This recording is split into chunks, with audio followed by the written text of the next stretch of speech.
Call the meeting to order. Please stand for the Pledge of Allegiance. I pledge allegiance to the flag of the United States of America and to the republic for which it stands, one nation, under God, indivisible, with liberty and justice for all. Good evening. Do I have a motion for approval of the minutes of the meetings held December 21st, 2020 and January 6th, 2021? So moved. Second. I have a motion and a second. All those in favor signify by saying aye.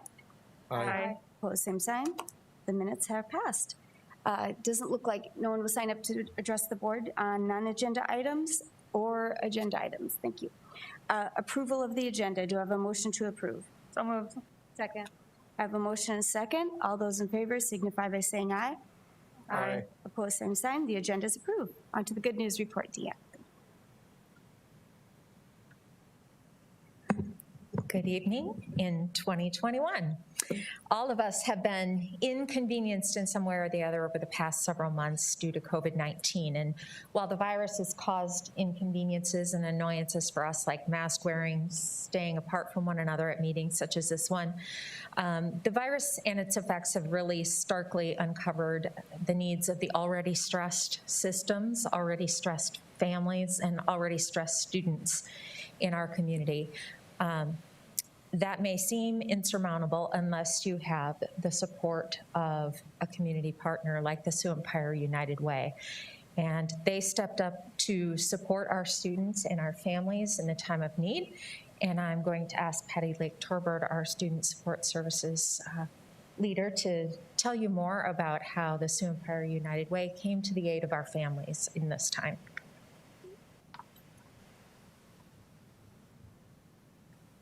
I'm not going to make Marie Frederickson stand up quite yet, but she is here to represent United Way. So here in just a little bit, I'll ask you to go ahead and join us. Just like Deanne said, an incredible partnership. I think that all of us have tried to find either the silver lining or just a little bit of hope in these past few months since COVID-19 disrupted our lives. It didn't take long, though, for the Sioux Falls School District to actually see firsthand that there is always hope. In April, an email to Dr. Maher from Jay Powell of United Way spoke to an idea to help our families. The thought was 250 families could be helped by a donation from United Way through gift cards to buy groceries. Might just take the edge off of everything. The last $100 Hy-Vee gift card was given out in early December, with well over 850 families assisted with a $100,000 donation by United Way in the form of Hy-Vee gift cards. Who were some of the families that were helped and assisted by this? Well, it ranges, as you can about imagine, with over 850 families that were assisted. Probably the most tragic were those families in which a mother or father died of COVID. One of these situations, one of our school liaisons was thanked for the gift and told that the family was able to put food on the table that week that their mother had died and were able to help with family that had come from out of town. Another example that was pretty tragic was a family with 5 children in our school district that were helped when a family member was in a tragic car accident. With one card, they were able to supplement their grocery budget for that week and also be able to invite family in to their home during that time. Probably where the most assistance helped out, though, were for parents that had lost jobs during this time. In fact, I would say the vast majority would have been families that were financially struggling due to the loss of income. Just one example of this was a parent that was struggling to make ends meet. Her children attend school at Hawthorne and George McGovern, and due to COVID, she was not able to get her summer job. Her 2 other jobs that she maintains during the school year ended in May, and she did not have enough money for rent during those summer months when she couldn't get that regular summer job that she normally would. The debt weighed heavily on her mind. And when Christmas time came around and one of our social workers found out about the situation, she was able to offer a couple gift cards to the family. When they received the gift cards, we received a wonderful thank you note back saying, you know what, it just took the stress off of the Christmas time when normally I would be excited and happy, but had this rent hanging over my mind. She goes, I was able to supplement my grocery budget and spend more money on rent. So tonight, we thank all of those that were involved with United Way, with a special thank you to Marie Frederickson, who's here tonight, and to Jay Powell for their tremendous gift that offered hope to so many families in Sioux Falls. And Marie, I think you wanted to say a few words? One thing I've learned being on crutches is patience, and I think that's why God put me in this situation. But he also blessed me with being the chairperson for the Sioux Empire United Way, and what a year of unforeseen things and being nimble and being flexible. But it's hard to imagine the impact of people that have gone through not only that struggle maybe consistently, but there are also a lot of new people that never happened to before, and they needed to have some relief. When Jay came to this idea and presented it to me in April, we were just starting our own assessment of what do we do within Sioux Empire United Way and how do we pull off the campaign, et cetera. And that seems so minute considering some of the issues that families have gone through. And the thing that I always get back to, one of the first things I learned with United Way is it leverages people's donations and benevolence in the community. 250 cards leveraging to 850 people. You know, imagine that. Any banker would love to have that type of a ratio. So I'm forever impressed with the folks that continue to look at Sioux Empire United Way and trust their donation dollars to us. And this is a great example of the impact of family. So we're so proud to be able to do that, and we consistently want to continue to be there, obviously, for the Sioux Falls members and Sioux Falls families and the kids in the school district. So thank you so much for having the time tonight to honor us. And I know Jay is watching, and he's very proud of this. So thank you so much.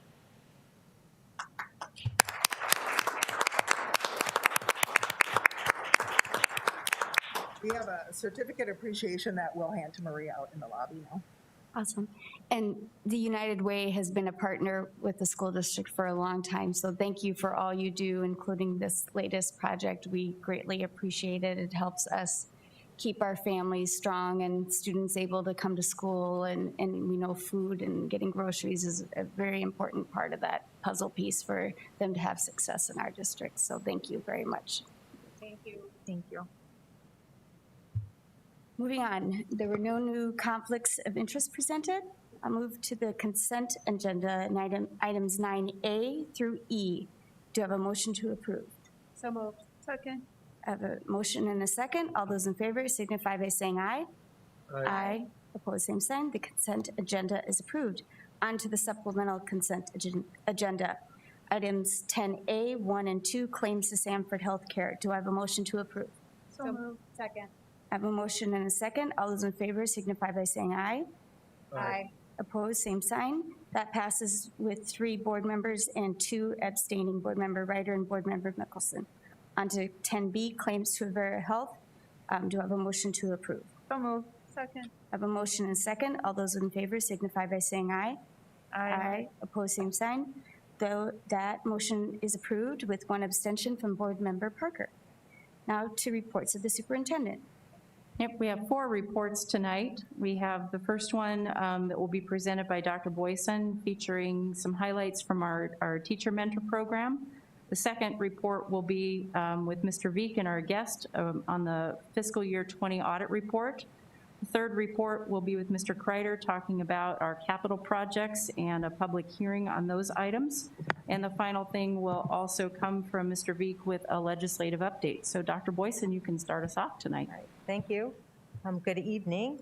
Tonight I'm here to talk to you a little bit about the district-run mentor program, give you an update on that. This is the 3rd year that we have run the program ourselves with the support of the Department of Education.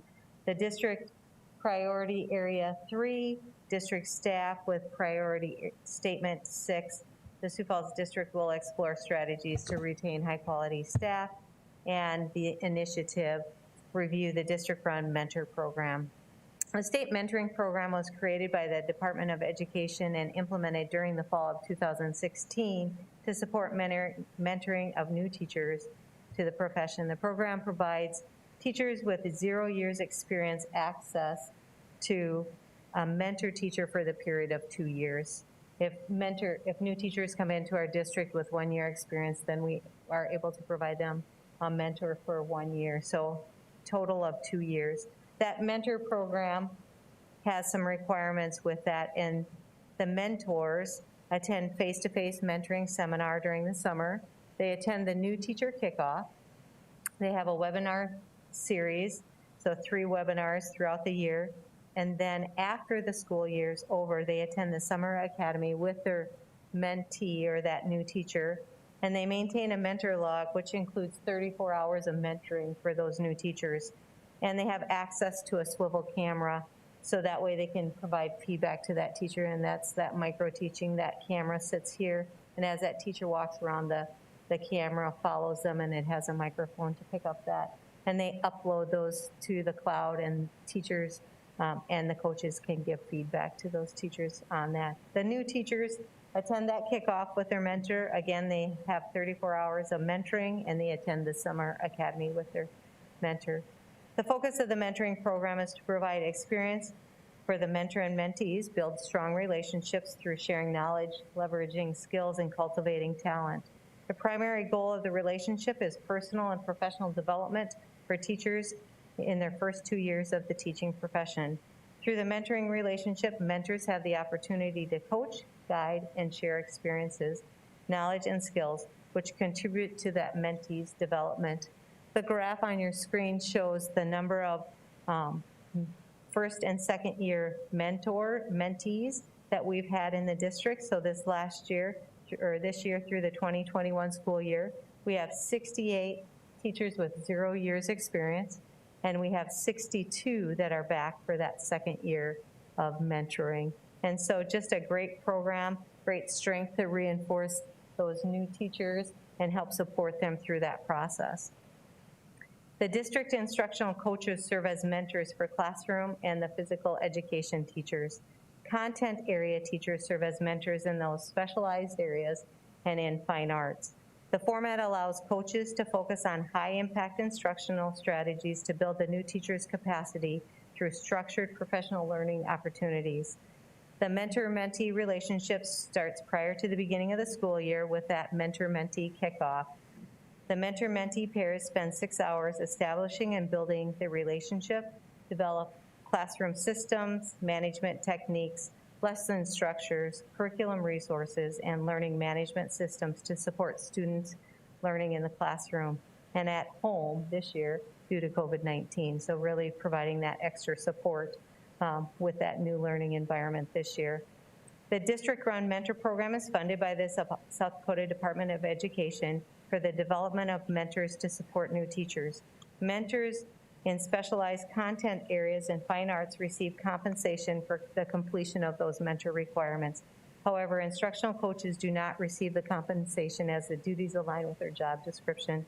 The funding from the Department of Ed is used to develop the instructional coaches' skills and provide opportunity for growth in coaching. The last 2 years, the coaches have participated in the following professional development: Kagan Student Engagement Structures, Brene Brown's Daring to Lead, Jennifer Abrams Having Hard Conversations, and Learning Forward's Coaching Academy. Instructional coaches are an invaluable resource. They have the power to influence the teaching and student learning and the culture. Effective coaches can ensure 90% of staff learning transfers to the classroom. In summary, the evidence suggests strong mentoring induction for novice teachers can be a valuable strategy to retain new teachers and improve their effectiveness. The district-run mentor program, in collaboration with the South Dakota Department of Ed, provides teachers with 0 years of teaching experience access to a mentor for 2 years. I'll stand by for any questions, and I ask that you acknowledge the district-run mentor report. I have a couple of questions. How did the mentoring the 34 hours go this year with COVID? Did they do a lot of virtual meetings? How did that? Yep, good question. You know, we started that kickoff, and that kickoff is part of that new hire day at Lincoln High School, the first of the year. And that was in person. And most of their coaching is in person because we are in person. If a teacher can't be there, then that virtual component is available, which is a great option, so that way they don't have to miss out on that. And I think we've learned new ways to utilize Zoom, and it has supported the teaching and learning, because in Sioux Falls, we're lucky enough to be together, but across the state, the mentor program's set up so I could be a teacher in Brookings coaching a teacher in Pierre. But in Sioux Falls, we have our own teachers, our own coaches that can be mentors to our new teachers. So. And then what happens with teachers who may start late in the year? Maybe they didn't get here for whatever reason, they got hired late.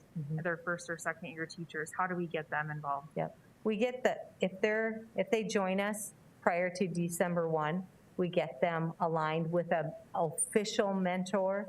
But coach's job is to be a support to those new teachers. And we did that long before we had the mentor program. And so that's why their duties align with that. So they still are getting support from their instructional coach, but they're not officially in the mentor program this year, but they will be next year. And it has to do with the paperwork with the state. Sure. You know, when we first started this mentor program, I had a mentor that was assigned from the Department of Education, and I had my instructional coach. And so I had to meet 34 hours with that mentor, and then I had my instructional coach coming in talking to me. And we took the feedback from the new teachers. They said, this is too much because I have to meet with her, and then I have to meet with him, and it just gets to be, and that's why we changed the structure of that. And of course, it was approved by the Department of Education. Thank you. It's great news to see the retention was the best last year since this program started, because obviously that's the ultimate goal, is to hopefully keep and retain our teachers in our district and make Becky's job a little bit easier every year when we're hiring new teachers. So that's great, and it sounds like you're continuing to look at the program and see what things might need to be tweaked from year to year to continue to have that success. So thank you very much for help. Thank you. Any other questions or comments? Seeing none, do I have a motion to acknowledge the district-run mentor program? So moved. Second. A motion is second. All those in favor signify by saying aye. Aye. Opposed, same sign. We acknowledge the district-run teacher mentor program. Next on the agenda is the audit for FY20. So our FY20 budgeting process started in November of 2018 when the school board approved our budget timelines and guidelines, and tonight is the culmination of that. And Dan Shelsky, who is a senior audit manager with RSM, is here to present the audit to the board. So I'll turn it over to Dan. Good evening, everyone. Glad to be here with you this evening to talk about the results of the audit for the school district for the year ended June 30th, 2020. Should be noted that we did meet separately with the Budget and Finance Committee to discuss in detail the results of the audit. So for this evening's purposes, we're planning to have a summarized version of that discussion for you folks. And in that regard, we prepared some graphs that summarize not only the financial performance, but also any control suggestions that we had for the district as well. And so with that, I propose that we go ahead and move right into the discussion. If you have questions, please feel free to interject at any time, or if you want to wait to the end, that's fine as well.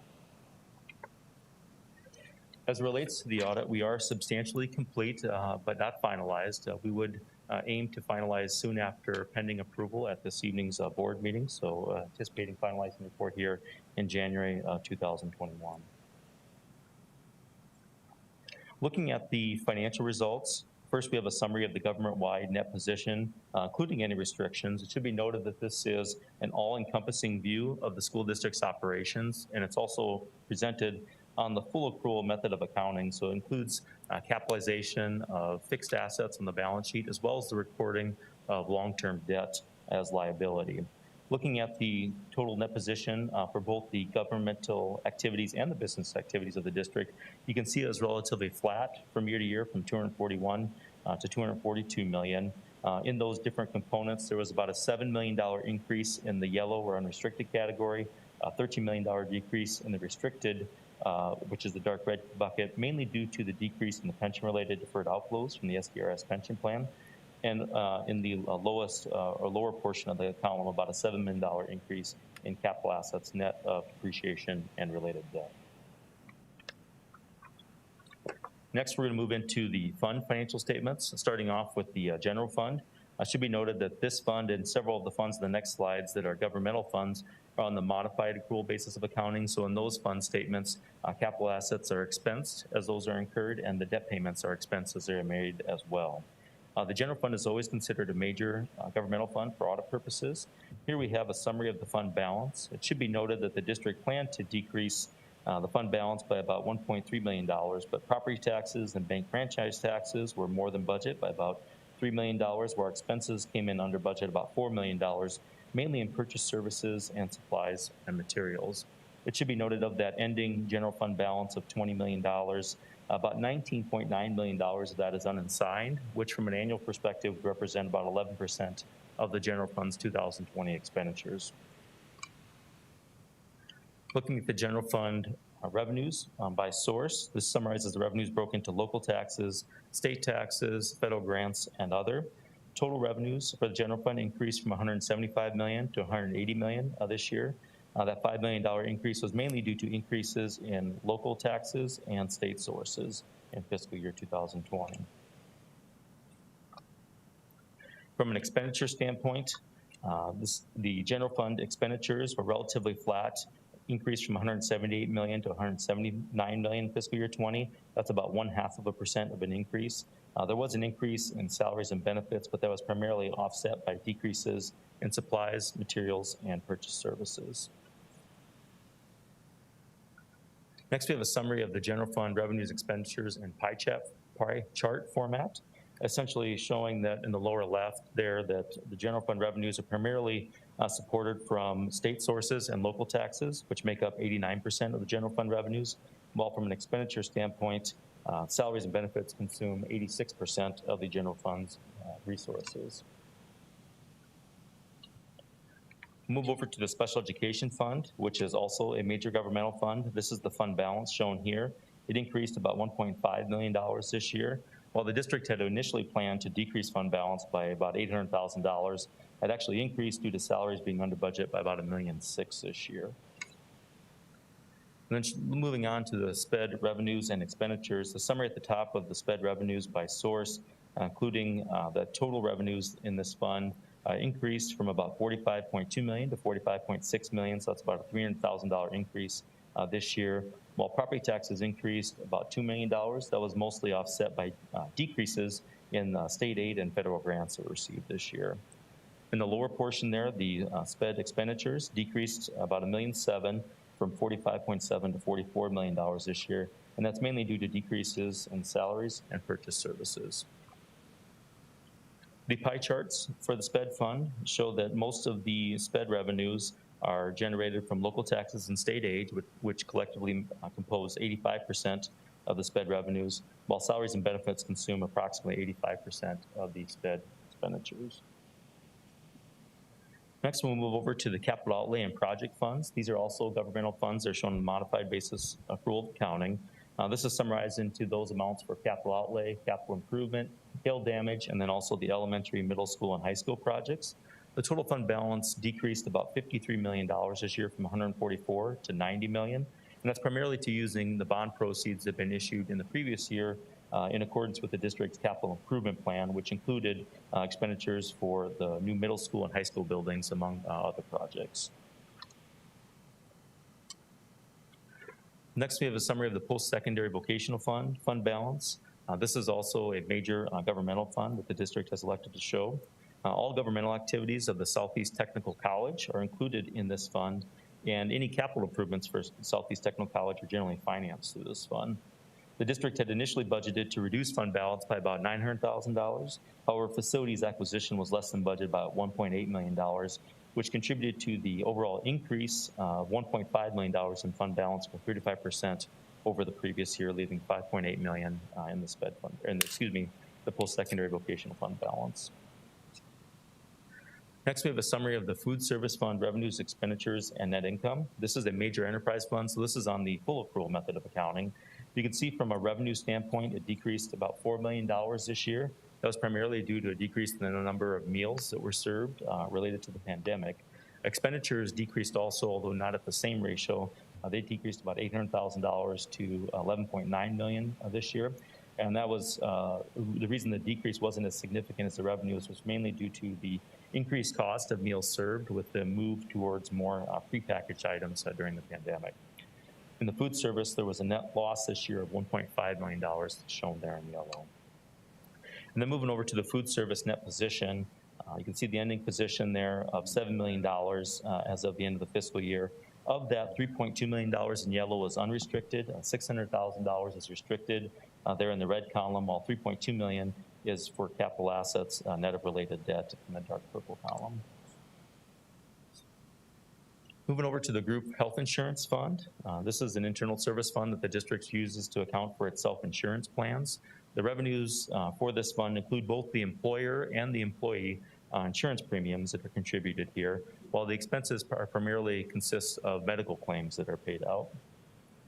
From a revenue standpoint, the revenues increased about 11% to $41.7 million this year, while expenses decreased 2% to $36.6 million, which yielded an increase in fund balance of about $5 million there shown in yellow.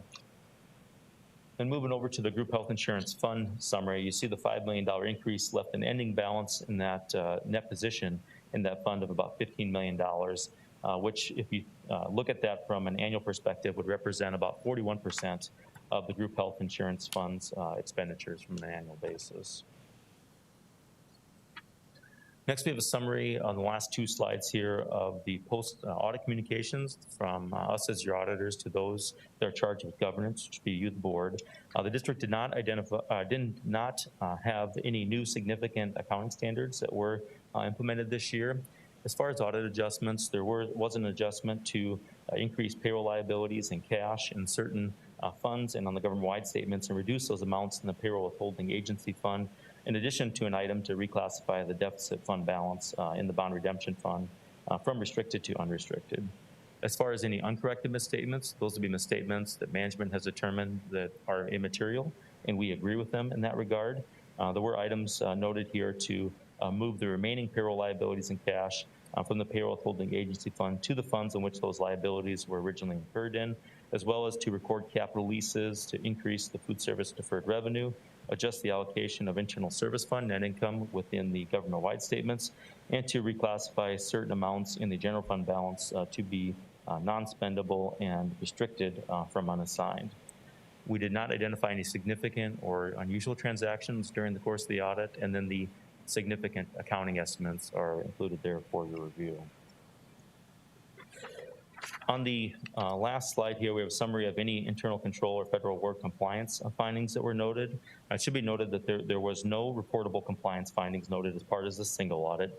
We did have a material weakness in internal control over financial reporting that was noted related to the review of fund balance and interfund cash receivables and payables.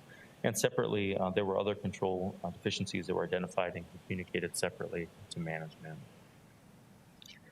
And so with that, I would open it up to the board for any questions or comments. Thank you very much, Dan. I think it's important, thank you for the food service fund to point out that that significant cost increase. You know, the district this spring made a commitment to our families to continue to provide food through the, even though our doors were closed to the students. So that we knew that was going to be an issue going forward. And with the change with the USDA and so forth, so that should be flattening out going forward. And then I think it's also important to notice on the group health insurance plan, our premium holiday that we just awarded to our staff and families was not noted on that amount, larger amount on there. So that will be decreased significantly going forward on that as well. With the material weakness, I think I'm going to ask either Todd Veek or Ken Moser if they could address that for the public and for the rest of the board members who weren't at the audit committee, that since the district does dispute the categorization of the issue as a material weakness due to the nature and resolution of the issues. Is it Ken or is Ken going to do it? Okay, thank you, Ken. If that'd be okay, Dan, if they could step up and explain that too. Thank you.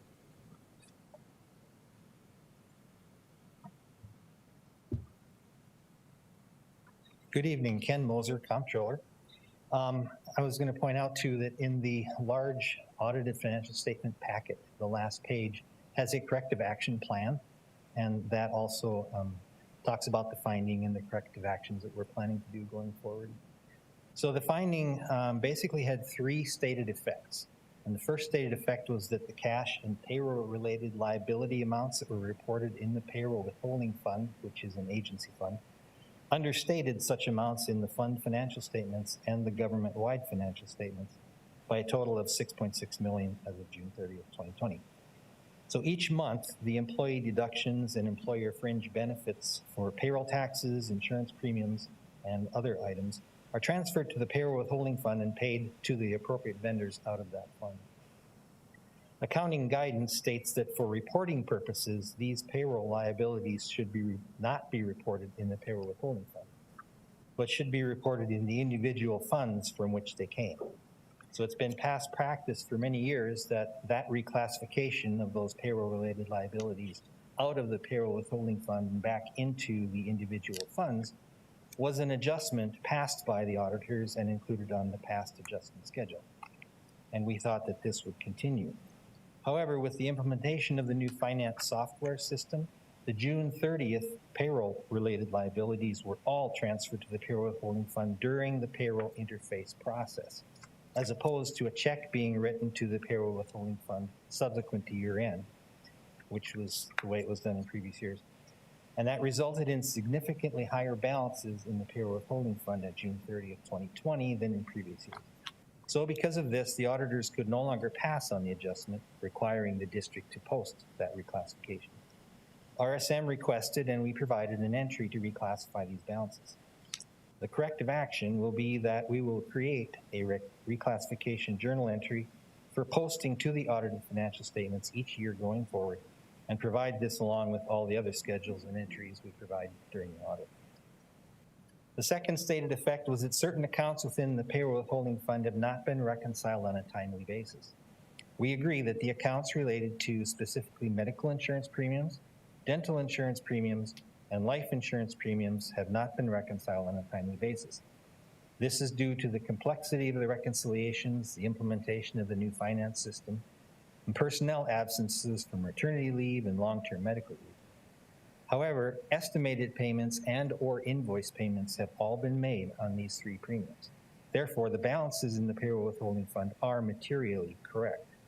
So the corrective action on that will be that the payroll personnel will continue to work on getting caught up on reconciling these accounts to the detailed payroll deduction registers.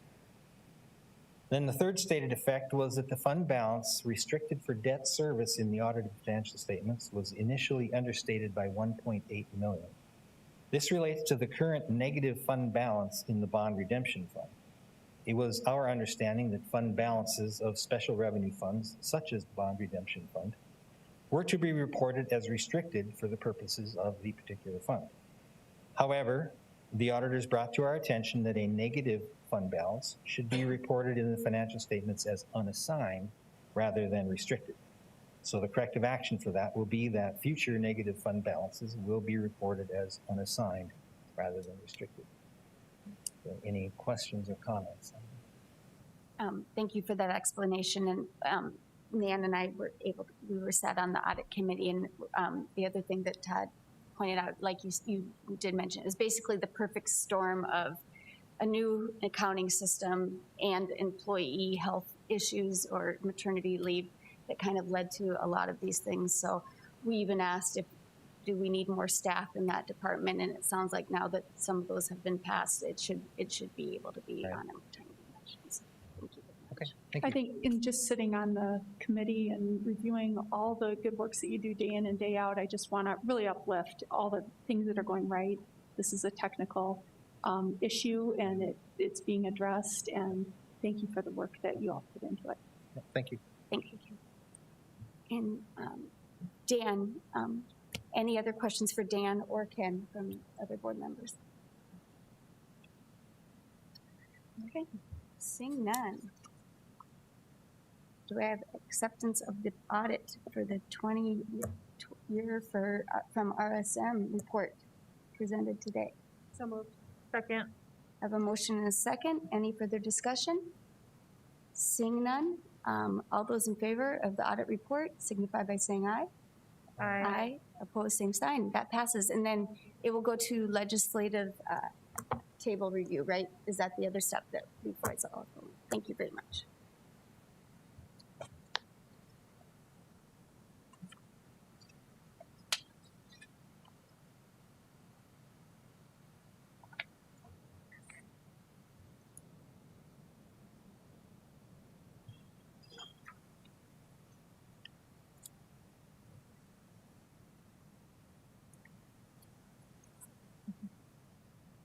Good evening.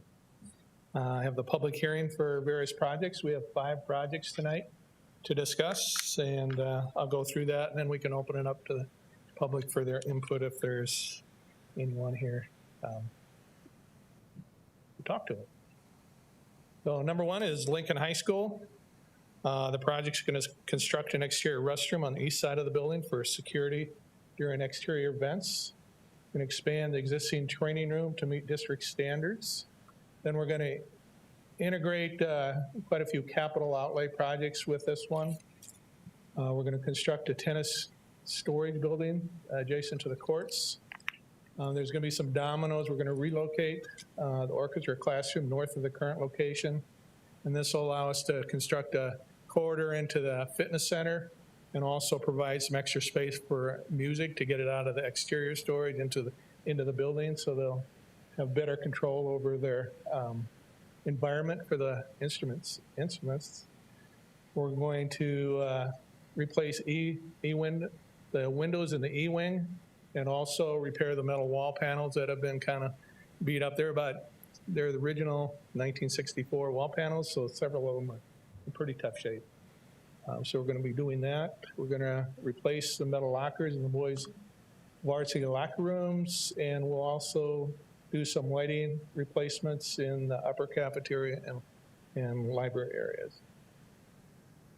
The project we bid this winter, we actually have a staff meeting tomorrow to go through all these. We've had several meetings already with the principals and administration, and so we're going to meet with staff and go through that. And we'll bid it shortly after we get their input, and then be ready to go for the start of the school year.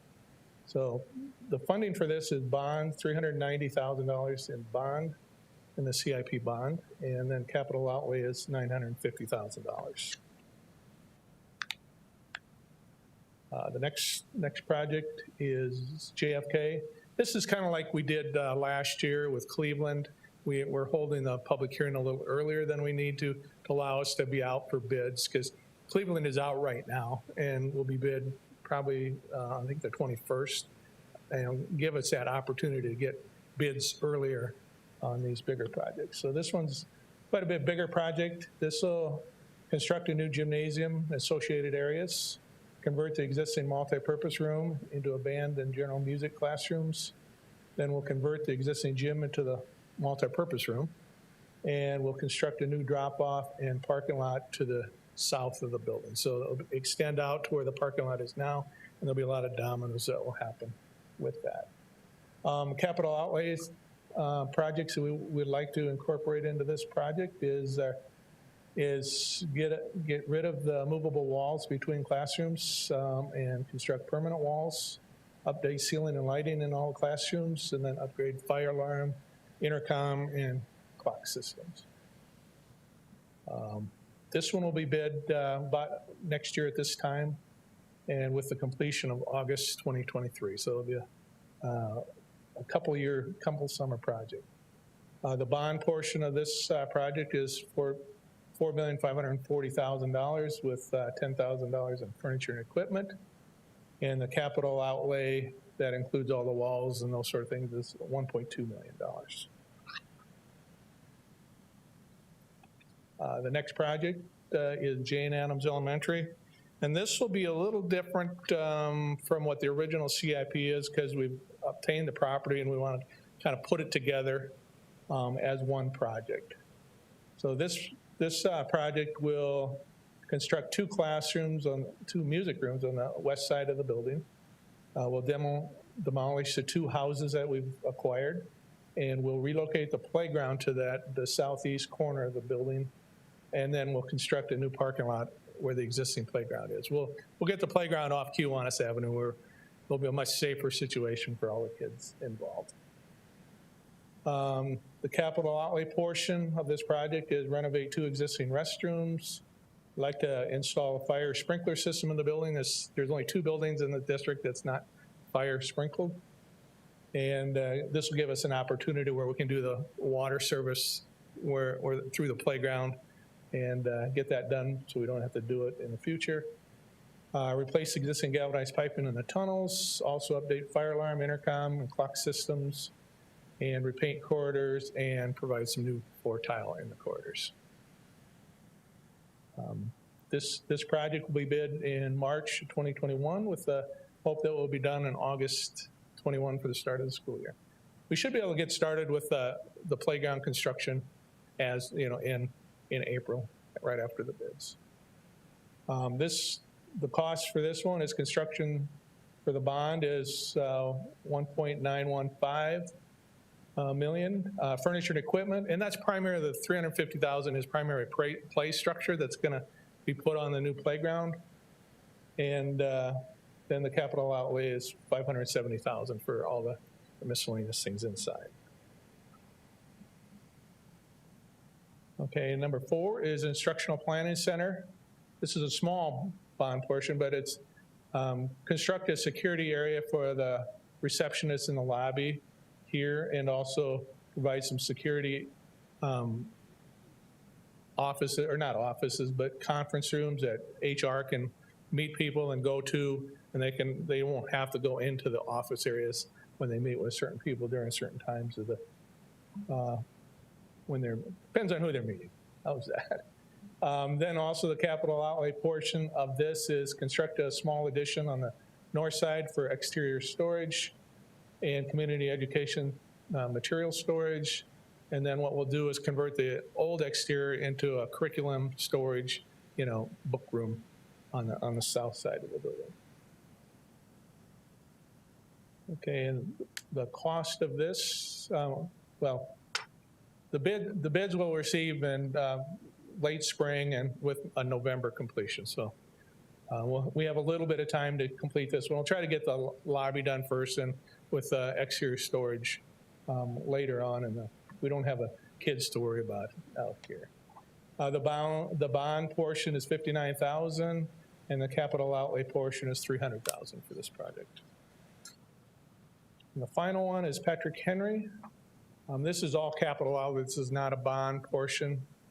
This is, we'll replace all the corridor lockers throughout the school, renovate a music practice area, and remove the movable walls in the science area and construct permanent walls. We've been asking that for this one for quite some time.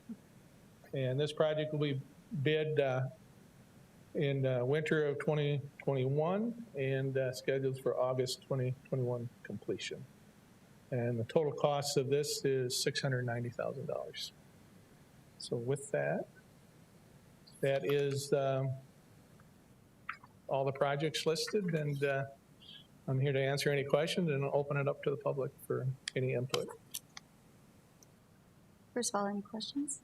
No, I just think sometimes we get caught up in the 2 new schools, and we maybe not necessarily forget, but don't shine a light on all of the other projects as much. And so just a great reminder of the bond that the community so enthusiastically supported.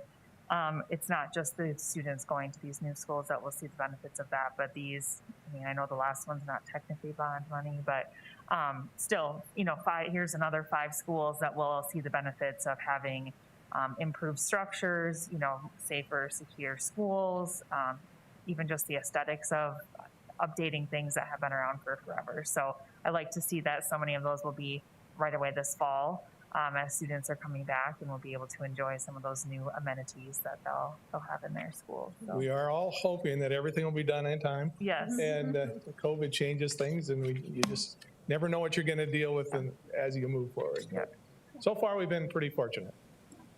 Jeff, the spreadsheets, the Excel spreadsheets that you keep are expansive both in detail and scope, so that it's not accidental that we're running on budget and on time. So congratulations, and it's really quite remarkable, all that we're keeping. Well, we're following our top of. spreadsheets that we went through with that whole bond, and Yeah. this has the preventive maintenance and those sort of things that we're trying to roll into those, so. Yeah. We'll get you an updated one of these first days, so. Okay. Okay, I'll open it up for the public hearing then. Anyone here to speak on the capital outlay and bond projects? Seeing none, we will close the public hearing. Moving on, do I have a motion to acknowledge the public hearing and authorize the administration to complete the planning process and proceed with the bidding phase of the project? So moved. Second. I have a motion and second. All those in favor signify by saying aye. Aye. Opposed, same sign. Motion carries. Thank you. Thank you, Jeff. Thanks for all you do. Thanks for keeping our community working. You're really providing a lot of jobs. Appreciate that. The days go by really fast.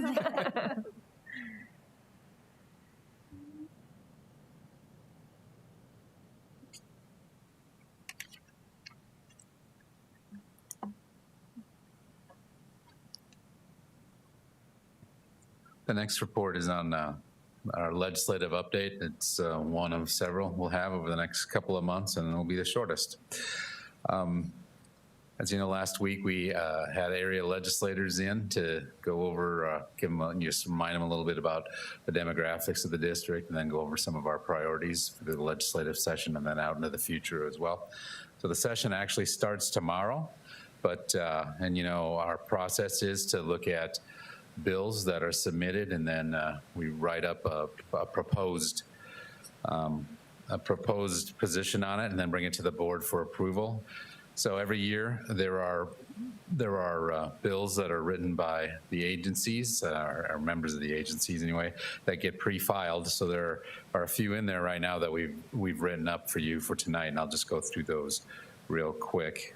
Stop me if you have questions on those or disagree with the position. House Bill 1007 is a cleanup bill regarding bid bonds. We have no position on that. House Bill 1025 is cleaning up outdated language that's contained in the education statutes. We have no position on that. Senate Bill 45 just repeals a required annual survey regarding CPR. Recommended no position on that. Senate Bill, Senate Bill 46, sorry, that actually allows remote learning hours to count toward the minimum number of hours required in a school term during a stated emergency. So we actually support that bill, recommending support of that bill. And then the last one is Senate Bill 449, which is the governor's proposed 2.4% increase versus what would be if you the index factor, if you followed what's in law, you know, that carries over from year to year, which would be 1.5%. So we are recommending supporting that. As you know, over 85% of our general fund expenditures are salaries and benefits, and close to 90% of our general fund non-federal revenue is derived from the state aid formula. So if you know, we all in the legislature are looking at teacher salaries and all employee salaries, but teacher salaries and improving those and trying to not to fall back like we did over the first 15 years of the millennium. So if you look at what state aid would be in the last 5 years, if you just strictly followed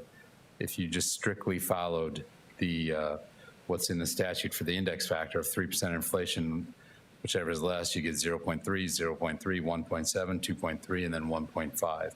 That's a 1.22% average over those 5 years, which is not enough to keep up with state government employees, other governmental employees, or the private sector. So we think the governor's on the right track with that, and we recommend to support, and we're calling it a key bill. And you know, the key bills are the ones where we ask our lobbyists to get out there and actually actively support and testify for those bills. So that's what we've analyzed so far, and then we would just ask that you you know, approve those bills as recommended, or any amendments that you might have to our positions. I'll stand by for questions. Thanks. I just want to thank everyone who participated in the legislative breakfast from IPC. It was our second year doing it, and it was very well attended by the legislators, and they're very appreciative of the information that we provide them. And I heard from several of them that they wish other entities had a website that puts out their positions and who to contact and so forth. So thank you very much to all of you who do that and take the time to do that. And we're here early last Wednesday morning to attend, because I think that is time well spent with them before they head out to Pierre. Other than that, I think I agree with all this. It sounds great. So this is the easy day one of this. So it will get a lot longer, like you said. Any other comments? Last one sticks. Exactly, or goes higher. Yeah. Okay. Do I have a motion to, whoops, excuse me, did my phone just beep? Sorry about that. Do I have a motion to approve the positions of the school district on the House bills and Senate bills presented this evening for 2021? Second. I have a motion and a second. All those in favor signify by saying aye. Aye. Opposed, same sign. They are approved. Thank you very much, Todd, Thanks. for your time. On to policies. Kate, handling that tonight. Yeah, we have, let's see, 7 policies that are up for review revision tonight. All but one of them had no changes, so we are recommending just review revise on these. I'll go through each one. DID inventories, no changes were recommended. DJE bidding procedures, we updated language to match state law by changing the number of days allowed for bids to be tabulated from 30 to 45 before being presented to the board. DJEA, deposit and performance bond requirements, no changes were recommended. DJF, local competitive purchasing, no changes. DJG, vendor relations, no changes. DLB, tax sheltered annuities, no changes. And JLA, student insurance programs, no changes. So I would move to approve the review revision of the above policies, or the said policies. Second. Motion and second. Any discussion or questions? Seeing none. All those in favor of approving the review and revisions of the stated policies signify by saying aye. Aye. Opposed, same sign. Those carry. On to the setting of the 2021 election date. Is Todd doing that too? And it's Kate and Todd's seat this year that will be.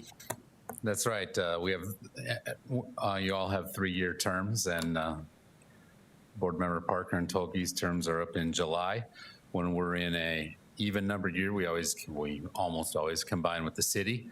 When we're in an odd numbered year, there's nobody to combine with, so we do our own election. So what you have in front of you is the administrative recommendation to approve the resolution designating May 18th, 2021 as election day. I'll just point out just a few quick deadline dates, and then I'll turn it over to you to act on the resolution. If it's approved as presented, nominating petitions may start to be circulated on March 9th. The last day to file those petitions would be April 9th. Deadline for voter registration would be May 3rd. Election day would be May 18th. The board would canvass the results of the election on May 24th, and the elected individuals would take office on the 12th of July. So as I said, I would just ask the board to, if you agree with it, to approve the resolution designating May 18th as election day, and I'd stand by for any questions. Thanks. And a point of clarification for the public, 3-year terms is set by state statute. Yeah, so that's right. why we have that odd year. It's not by our choice. That's how it's set. So any other discussion on the dates? I would just add that I like it when we can have our elections when the school year is still in session, because I think that parents are more engaged and the community is more engaged when our students are in school and still participating. So I know sometimes we've had to have it in June when school is out, and that's due to us using our buildings for voting and trying to keep our kids safe and the least disruption as possible. But I understand this year we have a way to maybe really minimally use our own buildings. And so that's why we can have this election be in May instead of after school is out. So hopefully we've all learned a few things about elections in the past several months and how important it is to get out and vote. And so I'm hoping that, you know, with us being in school during this time, that we'll have a better turnout than we typically do for just those standalone elections. I think it's important to note too that one of the reasons we choose to use voting centers, a more consolidated voting center, is just to obviously save resources and again, keep our kids safe and maybe not have all of our buildings utilized during this time. So it's a little different than when we do a general election, but it's more efficient this way. Exactly. And absentee ballot or voting will be open here. What was the date? I saw that on here too. Yeah, May 3rd, it looks like maybe. So that will be open ahead of time, and they can come down here and vote too if that 18th date is not available. So do I have a motion to approve the resolution designating May 18th, 2021 in the timeline as for the election? So moved. Second. I have a motion and a second. All those in favor signify by saying aye. Aye. Opposed, same sign. That date and timeline is approved. Anything else for the good of the Go Ohio State. I'm just kidding. Do I have a motion to adjourn? So moved. Second. I have a motion and a second. All those in favor of adjournment signify by saying aye. Aye. Opposed, same sign. We are adjourned. Thank you.